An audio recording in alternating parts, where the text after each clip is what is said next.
So thank you very much. The president concerned about the perennial flooding situation that we face not only in Accra but across the country, decided to set up a special task force to start work to at least try and reduce, if not prevent flooding within particularly the Accra metropolis as we prepare for the rains. So there's been a task force that has started working, and today we decided to go on an aerial tour so that the military and the hydrology department of the Ministry of Water Resources, Works and Housing can show us the various channels, and then where we have problems with drains that are silted that we need to work on. Our job is cut out is to find out where we have challenges, where do we have drains that are choked that we need to desilt, and then where we have channels where the rainwater flows into the sea where there are problems. We can see what engineering and mechanical solutions we can find to it. So, I mean, you were on the tour, you saw what the challenges we have. But before, I speak to, I want to invite General Kenny.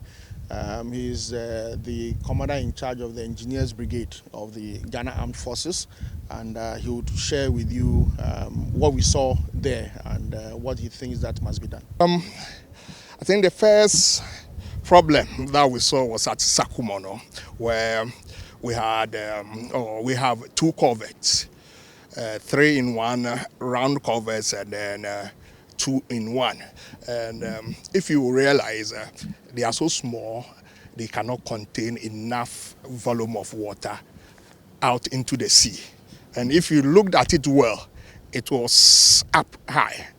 And then the sea was rather pushing water back into the lagoon. That problem would have to be fixed. If we don't fix it, anytime there is rain, the volume of water that is pushed up from down from the hills cannot be emptied into the sea. Now we went beyond Tema fishing harbor area. That area is a controlled exit into the sea.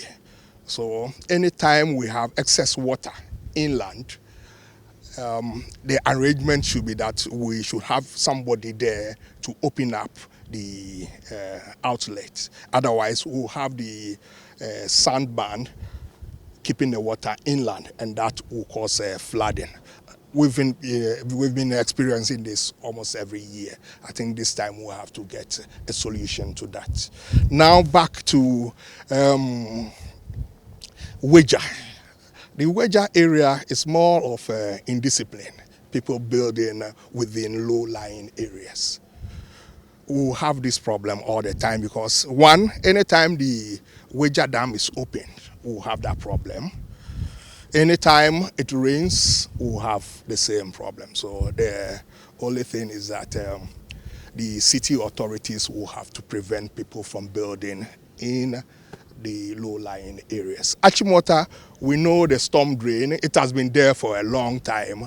And we've had adjoining streams or drains now being attached to the main storm drain. So the collection of water has now increased, and we still have the same storm drain. Some part of the storm drain is collapsed, and I'm sure you would have seen it. If we don't tackle those issues, then this silt will be washed back into the storm drain, and then we'll have the volume that it can take being reduced, and then we'll have water gushing out onto the land, creating problems, that's flooding. So that is it, and we are going to look at it. From here, I'm sure we'll be going around having a road recce on some other areas to check what can be done before the rains set in. Yes, it's a good experience we've had looking at it from the area view. We've been to about 4 basins in Greater Accra for now, out of the 9, where we realized that the majority of the streams are heavily silted. That needs immediate channel deepening and widening. We call it desilting, and then cleaning for now because the rains will be setting in soon. Where we have bottlenecks, we have to put in permanent solutions by constructing the trains. But for now, I believe we should do the maintenance issue by desalting and cleaning the trains whilst we wait for the long-term measures. Made up of the Minister for Local Government, Religious Affairs, Chieftaincy, and the Minister for Water Resources, Works and Housing. We have the Deputy Director General of the National Disaster Management Organization, and then Honorable Maretta Brew, who is the legal counsel to the President. So from the Presidency, the two of us are on the task force. I would want to invite the Minister for Water Resources, to say a few words, especially about the Odo area. From the exercise we just embarked on, we realized that the Odo is heavily silted. And as a ministry, we are going to take measures to ensure that we do the silting as soon as possible before the rain starts. Thank you, my good brother, man, distinguished Deputy Chief of Staff. Clearly, I'm very, very, very down. Down because looking at the work ahead and the solution, the task given to us, there's much to be done. And I think most of the problems that we are facing are human-made problems. The question is as to whether we can fix it within the shortest possible time. That is my problem. In the area of sanitation, I think both in the 5 zonal areas that we went, there's work to be done. And the building on the waterways, people are now indiscriminately building. So myself and my city authorities may have a lot of work at hand. And I know in the coming days, drastic and decisive action has to be taken. So in the interim, these are the few words that I have to say. Would this be extended to other regions?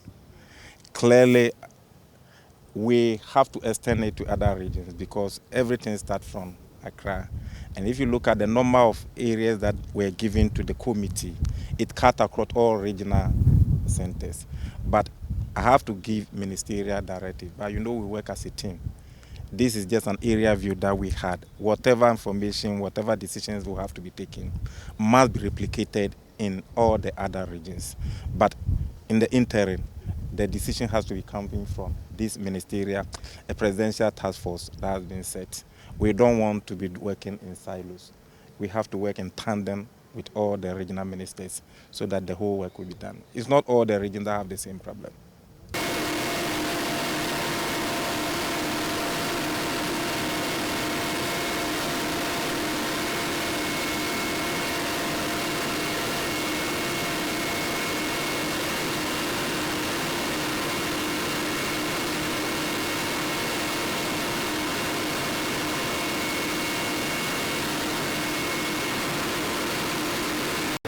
Showing the runoff from bringing sand back to the stones are okay.